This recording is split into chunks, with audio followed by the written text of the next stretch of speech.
Hello. Hello. Fancy seeing you here. Yeah. Hi. Good to see you guys. We're back. We're back. Or probably the first time you're seeing us. Let's try that again. I like that. You like that? Yeah. All right, fine. Let's do it. But Let's keep it. okay. Hi, I'm Angel. Hi, I'm Ben, and welcome to Newbies, Yay! a podcast about the perspective on film and life. By from two guys two who guys. just from two guys who are just starting it. Just starting it. Boom. Just starting both of them. Just starting Yeah. both of those things. You know. Okay. So we saw Sinners. Yes. In today's episode, we're going to talk about Sinners. Yes. Our review of Sinners. Yes, we're going to talk about it from what's the word? From the perspective of like a horror buff. Yes. And also from the perspective of like a history sort of and film nerd and Yeah. politics nerd. Also, the perspective of just an average moviegoer. Right. Yeah. That's Well, the idea. I really, really, really liked Sinners. I think it was really good. I think my initial review of it from the first time I saw it, and it's still consistent to this day, is that I really, really liked it. Mhm. I don't think I necessarily loved it 100%. Like, I hear you. I gave it a 4 out of 5 on Letterboxd. Follow my Letterboxd. Put it right here. Guys, I'm trying to get big on Letterboxd because I love Letterboxd. Are you really trying to get trying to grow your account? Like Why that? not? You know, why not? Why not? You should land yourself on one of those. You should get one of your reviews. You should try to get one of your reviews landed on one of those shows where they like try and guess the movie based on the Oh, like Letterboxd you mean like review. You know those ones? YouTube videos? Yes, yes. I've seen a couple of them. You should try and get one of your reviews on there. Yeah. That'd be fun. But yeah, I give it I think a 4 out of 5. I really love the film. Don't get me wrong. Yeah. I did love it a lot. Good. I just think I could have been a little bit more emotionally invested. I could have maybe a little bit like teared up a little bit more to it to make me like it a 5 out of 5. But I see. still a really good film. I rewatched it and I'll probably rewatch it again at some point. Totally. Yeah. Also, I think I love the second half more than I love the first half. Just because I'm a big horror guy and really good horror stuff here. And also really good music. Really good music. Incredible music. Impeccable. Yeah. Sublime. I think that my take on Sinners overall is that it was, I mean, straight up, it's one of my favorite movies that I've seen this year. At least. And I haven't seen that many movies this year, so it's not really saying that much. But I thought it was phenomenal. Like I was like blown away. I was like, whoa, what a movie experience. You know when you see a movie and you're like movies. It was one of those, you know? And I'm not alone in that. Like a lot of people seem to think that Sinners was like a really special thing. It's it's one of those like definitely see it in theater experiences. You want to see it with a crowd. Like all of that is true about this one. Go ahead. Yeah, I was on set like a couple days ago, and I was with my friend Jaden, and then we were both joking about there's a scene with spoilers. Right? We can spoil it, right? Of course we can spoil it. If you guys haven't seen Sinners yet, I was going to say then you probably just don't even want to. But no. You have to see it. Go see it. Go watch Sinners, guys, please. It's the scene where we have like all the vampires are outside at night of like, what is it, like a farmhouse or something? Yeah. It's like a, I don't know what it's called. It's one of those buildings. They're outside those buildings, those Yes. naturey buildings. Yeah. But they're dancing and they're like the Irish jig. The Irish dance. What's the song? You know the song name? No, I forgot. But I forgot. It's so so good, though. funny. It was so funny that, and I was seeing it with my friend. And I look up to him, and he's just like, like, what are you watching? I just it just like it felt a little bit random, but it works. But it's not that random because it works in the film. But totally. I think that was my favorite part. No. That's fair. If it was, I wouldn't even blame you. I think that the movie like struck a chord with me because it's incredibly well done, right? Every aspect of it is, like very, very high level, in terms of like technical ability, technical skill, and artistic skill. But like that's not, that's the reason that I felt like it was a movie experience, like a see in theaters kind of movie, see with a crowd kind of movie. But I think the reason it like actually kind of like made me love it, like made me really feel something for it, is just the way that it like very, very cleanly and smartly intertwined sort of like commentary on history and commentary on sort of like solidarity between people, but it like obviously, but like hidden in this vampire movie obviously is one of the main things into this, but it's also just like sort of like 1920s gangster heist kind of movie. It's like a whole, there's so many elements it mixes to it. a lot of genres. Right? And it weaves this very smart, like, thoughtful writing and commentary on stuff into it, which of course I will get into. But where you wanted to say something, go ahead. No, while you were saying the mixture of genre, I actually forget how. I don't know if scary is the right word, but like I actually like got jump scared like twice. I was like watching, I was like, oh fuck, I didn't know that was gonna happen. But yeah, I just want to say I didn't expect to kind of be scared for like a couple seconds here and there in this movie. Yeah. Even though I didn't know it was horror, but still I just forgot, because like the first half doesn't feel like a vampire. It feels more like, it's not that. Yeah. And that's, that totally goes to both my points about how like it is such a like unimpressive like filmmaking achievement, because it genuinely like it's horror, but it's not like it's a vampire movie, but it doesn't rely on like a crazy amount of like the old jump scares. Like it's not predictable. It's not just like, oh yeah, we've seen this before, right? Even though it's using but at the same time it's using elements and tropes that you've seen before, but it still does it really interesting. Yeah. And like you said, it blends those genres together so well that you kind of forget it's a horror movie for half of it. Yes, another I don't know why I'm like so focused on the comedy of it, so but it's really funny. It's really funny. Hilarious. It's a really funny movie. There's like one segment I found really funny. Yeah. So I forget what Haley Steinfeld's character's name is. What's her name? I saw we both saw the movie. Yeah. Is it Rose? No. It's Mary. It's Mary. Is it Mary? Okay. Yeah. We're pretty sure it's Mary. So she's with the other brother. Like they're making out. I forget. Yes. Was it Smoke or was it? I'm pretty sure she's making out with Stack. Like in that little room. Yeah. Guys, I don't know which one was which. And I know, hold on, but here's the thing. In the movie, it's pretty clear. Like you can differentiate between the two brothers. Michael B. Jordan puts on a great performance. Yeah, no, you can. You can tell the difference. It's just been a minute that I forgot. But it's just been a minute, right? So I don't remember which one it was in the scene. Okay, or in the whole. I'll say this: she's making out with one of the brothers, and then she kills him. Well, he turns into a vampire. She vampires him. And then what I thought was funny was, so the other brother comes in and sees them. Oh, I know what you're gonna say. Well, and then she's like, "Oh, it's not what you think it is, right?" Yeah. So then that happens, and then after she says that, I think like he starts to shoot her, right, or something. Yep. And then she obviously she doesn't die because she's a vampire. But then she just quickly runs out. And it was the fun. And again, I look at my friend, and we're both laughing. We were like, "What the fuck?" like obviously she has to like go away, But they just stay on like this very wide shot of her running away, and they just stay on that shot for so long that it makes it so funny. Again, really random, but just like the randomest things make me laugh. That's fair. Yeah, that was my little spiel on that. I mean, I'm really glad that you're touching on the very different aspects of this movie, because you're right that it's like we already talked about how it blends a couple of genres together, and you're right that there's a lot of elements to it, not just the genre elements, but there's a lot of just like different vibes in the movie. There's vibes that are like scary, because that scene is scary, but it's also hilarious, right? It's also funny. And then there's the elements that are not scary at all. They're just genuinely just like chill. And then there's the elements that are genuine, that are like you said, like big jump scares, like oh my god, right? Yeah. So yeah, all of that. I'm doing nothing but agreeing with you, because I think you're right about all that. But I will say, so going into what the thing I was talking about earlier, right, is that I think the commentary in the movie, and we're gonna get, it's hard to get political, everybody.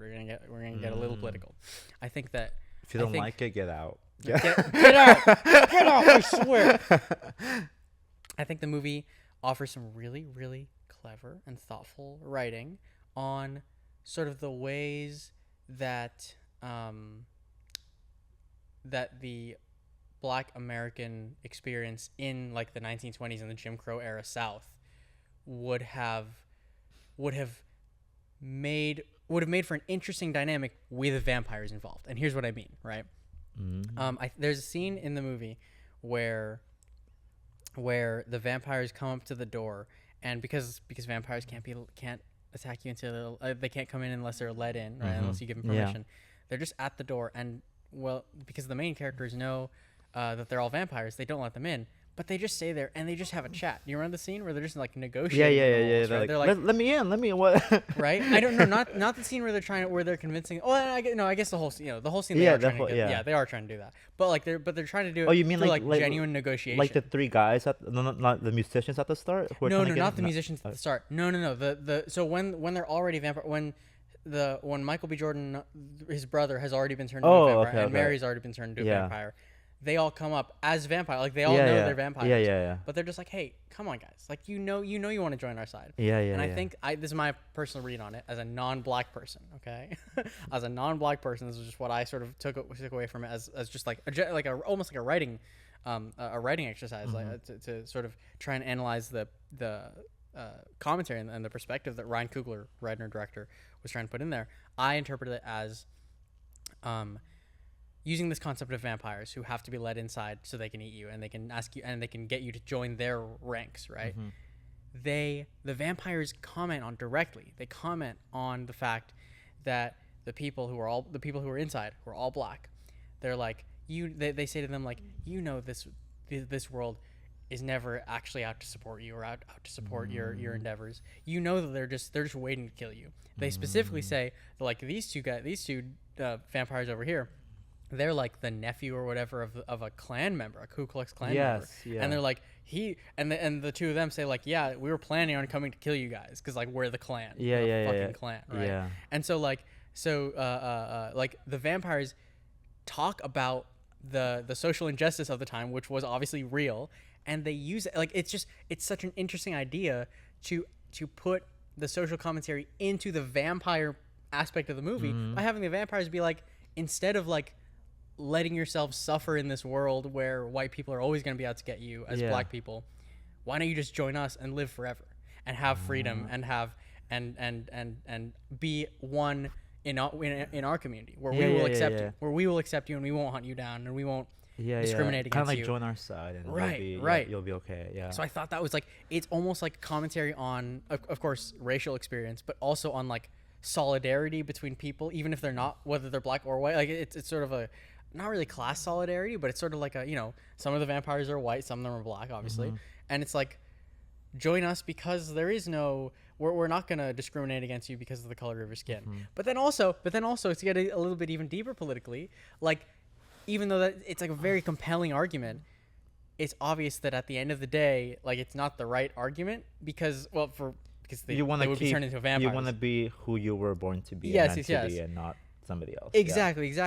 And I think, again, just reading into the way that Ryan Coogler writes it, the specific way that he, like, the words that he chooses, he does it, he, like, writes their dialogue in a very, like, kumbaya, we're all one kind of way, which is a little, like, I feel like it's meant to be treated as, like, a little bit shallow and, like, not very nuanced, just sort of just like, yeah, we're all one, we're all the same, and, like erasing the distinction between the people.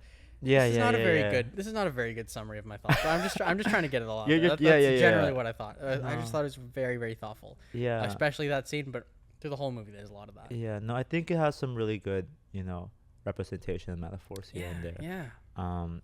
And I love how, like, the whole, how you said the whole vampire thing, they're able to kind of use that to like differentiate. Like, if we could all join together and be one, or we could like choose that, or choose like who you are. Right. That's a nice take. That's a really nice take. I appreciate it.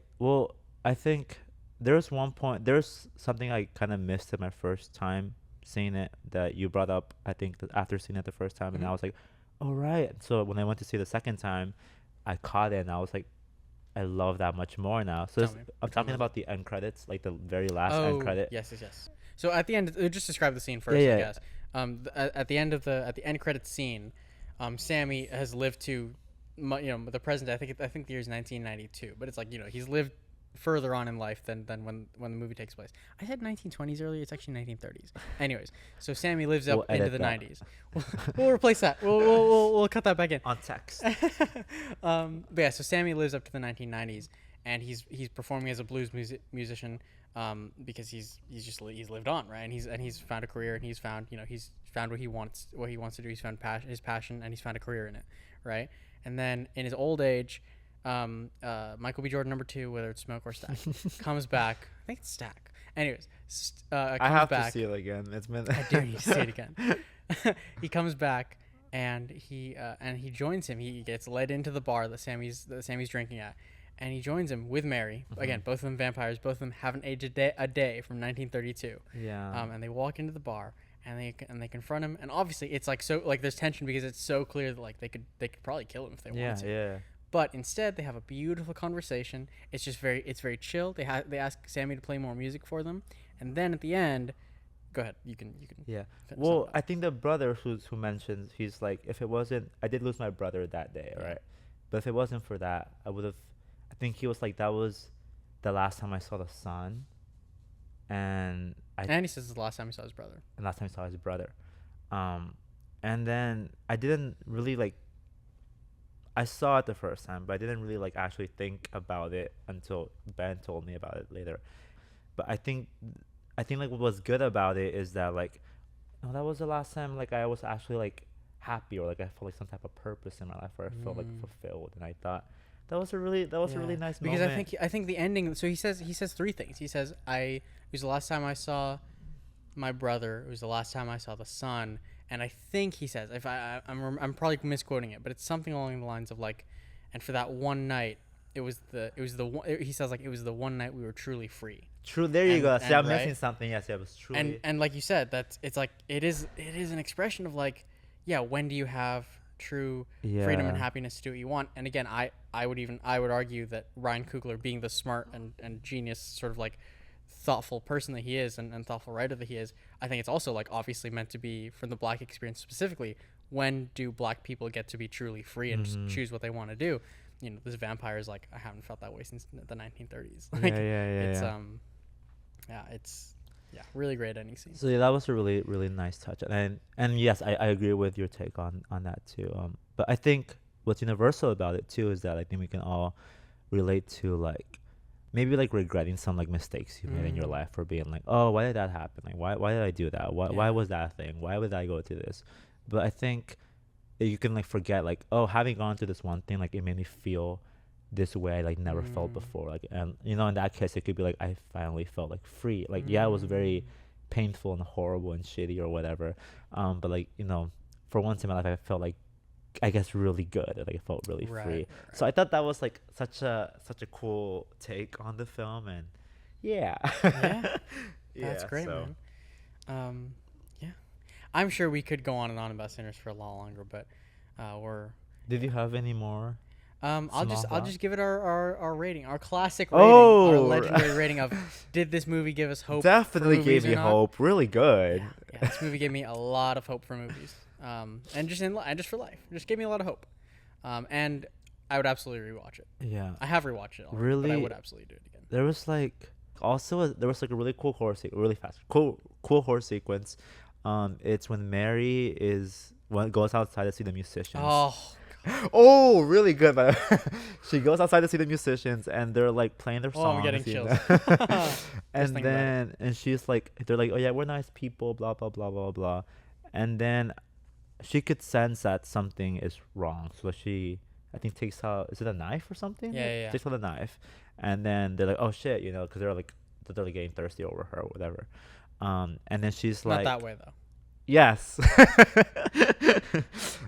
She gets out her knife, and then they're like, okay. She's like, no, like, I think what I liked about it didn't make her. What I liked about it is that they didn't make her a dumb character. You know, she could be like, oh, totally. You know, you're oh so wait, right I don't know that. about that. Oh, you want, and then like, no, yes. But she's like a real person, a real character. She has a knife. She's like, she could tell like, hey, you know, I'm alone outside with these random guys who were trying to get in.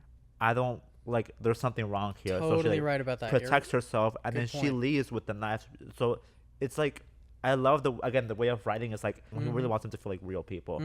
She walks away, and then what I thought was really good is, so she's walking away, the camera stays on her, and we see the vampires in the background, and then one of the guys like jumps up, and then he jumps up, and it's about to, like, you know, catch her or grab her, and then it cuts into like the next. It's like, how do you call that in film? Like, it's like a good cutaway. A match cut?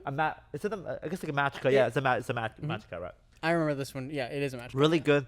It didn't only look good. The whole scene was good. It sounded amazing. I think some really good film, I guess, techniques. I don't know. Yeah, absolutely. Filmmaking techniques. Yeah, the whole movie is filled with like just great filmmaking in the sense of like you said, techniques, just like clever usages of the medium, the sound and the camera and the everything. Yeah.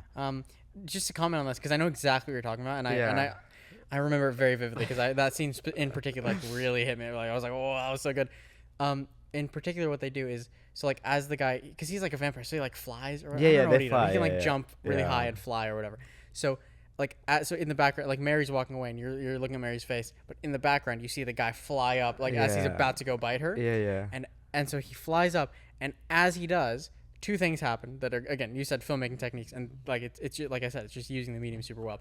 Two things happen. The first one is they fade in. They do I always forget this. They do a J cut where they fade in the sound of the next scene, and the sound of the next scene is a woman singing and like almost like a scream. She's singing, like, the like sound too. That sound too. Terrifying. Yeah. So like as the guy flies up, you're hearing like the sound of a scream start to happen, a screamy kind of sound start to play, and they do the match cut, and it's a match cut because as the guy is rising, the next image cut is that lady who is singing as she jumps across the stage. So it goes like the guy rises, and then you cut to the woman rising on the stage singing with the like screamy kind of voice. Yeah. And it's just genuinely terrifying. No, it's genuinely like, it's really good. And then like so the next scene when you see Mary, and she's outside. Just good editing. Really good. Yeah, the next scene when you see Mary again, she's outside the building trying to get in. And then you obviously have like they obviously bit her. That's what you. But there could be a small chance that you might be wrong because I didn't show it. I didn't tell you, so there's still that mystery to be had. Good so movie, I think man. that It's was. a good movie. I thought that was good too. The mystery aspect of it really keeps you on your toes. Absolutely. Yeah. Last minute. I don't know. Do you have more?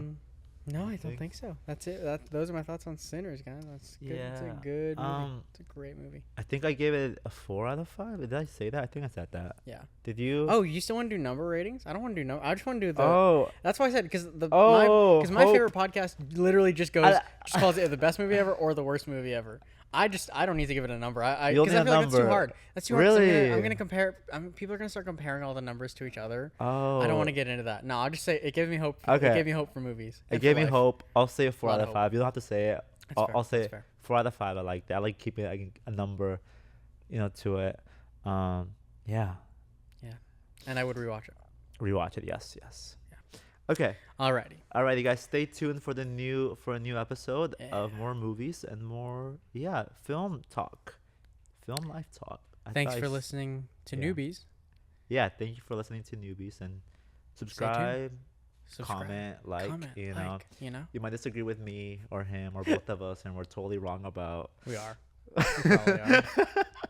That's not what it was meant to say. I was not. Ben, shut up. Ben, no, we're never wrong. Yeah. Okay. We'll see you guys soon. See you in the next one. Bye, guys. Bye.